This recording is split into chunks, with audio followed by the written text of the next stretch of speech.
Ishraq mayor হিসেবে শপথ নিলে কার কি সমস্যা, কেন এই শপথটা নিতে দেওয়া হচ্ছে না এবং কেন এই প্রশ্ন তোলার সুযোগ দেওয়া হচ্ছে, যেহেতু স্থানীয় সরকার মন্ত্রণালয়ের একজন উপদেষ্টা যিনি বৈষম্য বিরোধী ছাত্র আন্দোলনের নেতা ছিলেন, তার স্বার্থে আঘাত লাগবে কিনা এরকম প্রশ্ন উঠছে, তার একজন ব্যক্তিগত কর্মকর্তার বিরুদ্ধে দুদক তদন্ত চলছে, ফলে অনেক ষড়যন্ত্র তত্ত্ব খোঁজার সুযোগ কেন দিচ্ছে সরকার? আপনি জিজ্ঞেস করেছিলেন যে কেন আমরা এটা নিয়ে কথা বলি। এখানে বিষয়টা হচ্ছে যে অ্যাকচুয়ালি আমরা তো চাই যে বিতর্ক, মানে অহেতুক বিতর্কে কম জড়িয়ে আমাদের এই ন্যাশনাল ইউনিটিটাকে রেখে আমরা যেহেতু একটা সংস্কার এবং নির্বাচনের পথটাকে গুরুত্ব দিচ্ছি, এটাকে আমরা প্রায়োরিটি দিচ্ছি।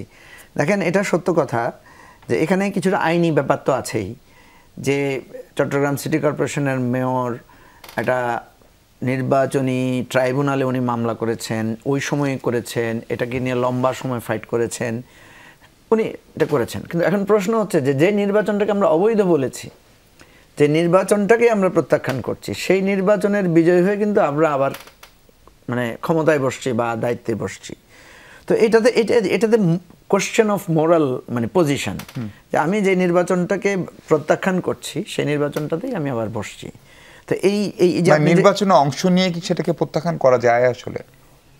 না, ধরেন যে নির্বাচনের ফলাফলকে আমি প্রত্যাখ্যান করেছি, নির্বাচনের প্রসেসটাকেই তো আমি বলেছি যে এই নির্বাচন মানি না। এখানেও দেখেন একই কথা, ঢাকায় যেটা হয়েছে যে এই নির্বাচন বাতিলের জন্য আবেদন করা হয়েছে। তাহলে যে নির্বাচন আমি বাতিলের জন্য আবেদন করছি, সেই নির্বাচনে যখন আমি আবার বিজয়ী হব, এই একটা প্রশ্ন তৈরি হচ্ছে। এখন সব কথার মূল কথা হচ্ছে আদালত তো রায় দিয়েছে।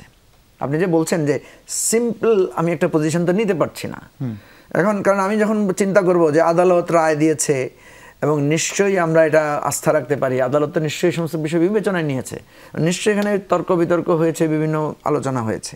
এখন আদালতের রায় দেওয়ার পরে যে কথাটা আমরা শুনলাম যে সেখানে হয়তো এক ধরনের ম্যানিপুলেশন হয়েছে, ইনফরমেশনের ম্যানিপুলেশন হয়েছে।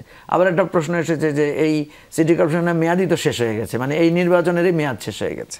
তো এখন এখানে কোশ্চেনটা হচ্ছে কি, দেখেন এটা কিন্তু আগেও বিএনপিকে ফেস করতে হয়েছে এবং আমাদেরকেও ফেস করতে হয়েছে। আপনি যখন 18-র নির্বাচনকে আমরা প্রত্যাখ্যান করলাম এবং সেই নির্বাচনে যখন বিএনপির আপনার কয়েকজন এমপি হলেন, 7 জন, এবং তারা যখন আবার গিয়ে শপথ নিলেন, এটা নিয়ে কি হিউজ তখন আমরা বিব্রতকর পজিশনে পড়েছি যে নির্বাচনটাকে আমরা বলছি এটা একটা মানে ফেক ইলেকশন, আমার শত শত প্রার্থীরা ঘর থেকে বেরোতে পারে নাই, প্রচারণা চালাতে পারে নাই সেই নির্বাচনে, এবং অনেকগুলো কন্ট্রোভার্সিয়াল ইস্যু সেখানে রেজ করেছে। সেই জায়গায় দেখা গেল যে বিএনপি হঠাৎ করে সিদ্ধান্ত নিল যাওয়ার জন্য।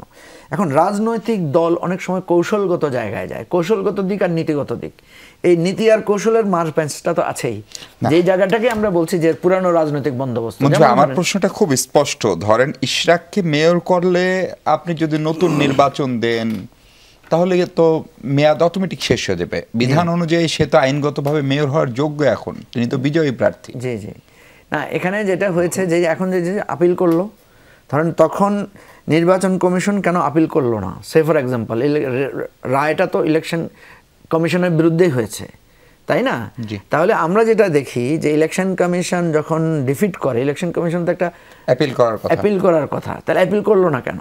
এটা একটা প্রশ্ন উঠেছে এবং এটাই আমরা দেখলাম যে স্থানীয় সরকার মন্ত্রণালয়ের সাথে মানে নির্বাচন কমিশনের এখানে একটা মানে একটা ট্রাসেল হয়েছে বা একটা বিতর্ক হয়েছে।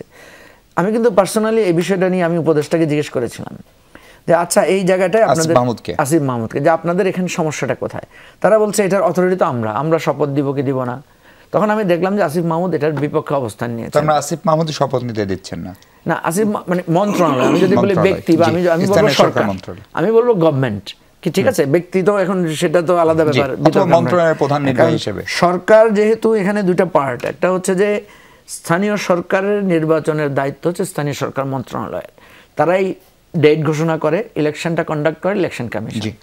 এখন এই জায়গাটাতে এসেই আমি যেটা বুঝছি দুইটা প্রতিষ্ঠানের মধ্যে দ্বন্দ্ব, যে যখন তারা বলছে যে ইলেকশন কমিশন কেন অ্যাপিল করলো না, সো দ্যাট আমরা এই জায়গাটাতে আমরা ইয়ে করবো, এটা এক ধরনের বলতে পারেন যে আপনার প্রাতিষ্ঠানিক দ্বন্দ্বের জায়গাটা নিয়ে